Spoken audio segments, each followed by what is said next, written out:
So I was 10 years old when Tracy Latimer was killed by her father, and I did not know Tracy personally, but I did know that she was not that much older than I was at the time, and she had the same disability that I did. And so as it was debated all over the news, where was her father justified in killing her because he believed that she was in pain and suffering, or was he not?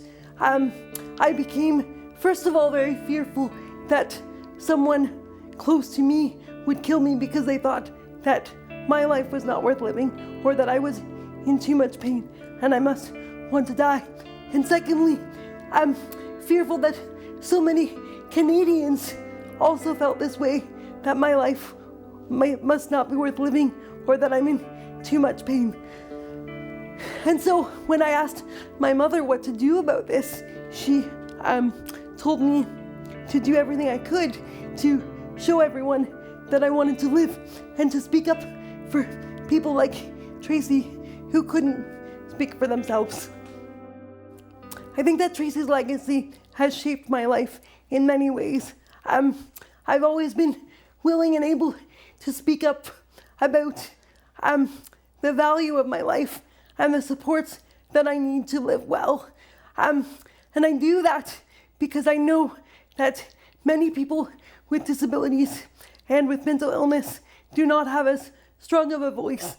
I know that, or I hold tight to the verse in Proverbs 31, verses 8 and 9, which says, "Speak up for the destitute and for those who cannot speak for themselves."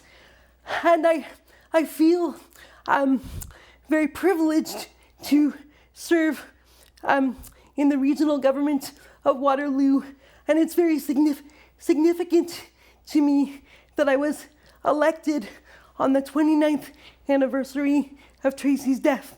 I do need to share that the views that I am expressing with you today are not the views of the council as a whole necessarily. These come from my life and my experience. I feel very blessed to live in a fully accessible home and to have a dog and to have personal care attendants who come in and out of my house and help me to live well and to do my job effectively. Those are not the privileges that give my life value or give me a reason to live, but those are privileges that all people in Canada should be entitled to, regardless of their level of ability or disability.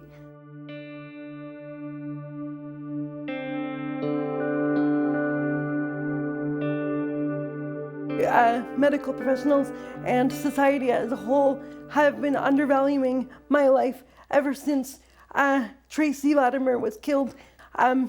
But until Track 2 became a reality, I always thought, well, in Canada, this doesn't happen, or it happens very rarely, or we don't approve of it.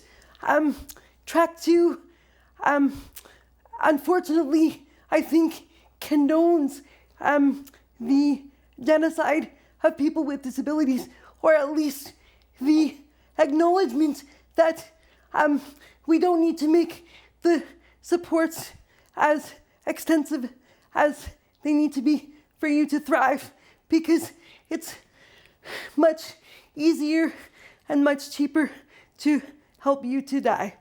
I know that so many people with disabilities are not choosing MAID because they actually want to die, but they're choosing MAID because the waiting lists for the supports they need to live well are much longer than the reflection period required for medical assistance in dying. And whenever I interact with a new medical professional or go to the hospital for any reason, I'm very quick to assert to the doctor that regardless of medical decline, I do not want MAID, and that's not an option for me. Because unfortunately, with medical assistance in dying legislation in Canada, the medical professionals who are a key piece of the puzzle in helping me to live well are also the ones that are legally allowed to kill me as long as they allow me to reflect on it first and I give my consent.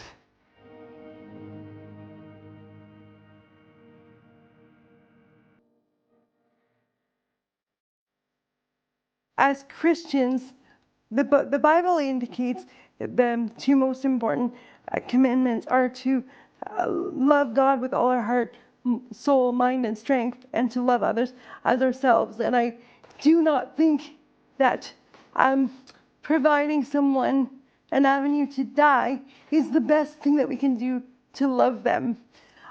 Some people may view MAID as a compassionate way to love someone, but I think there are far more better ways to love someone and to show them that their life has meaning and value and to help them live well.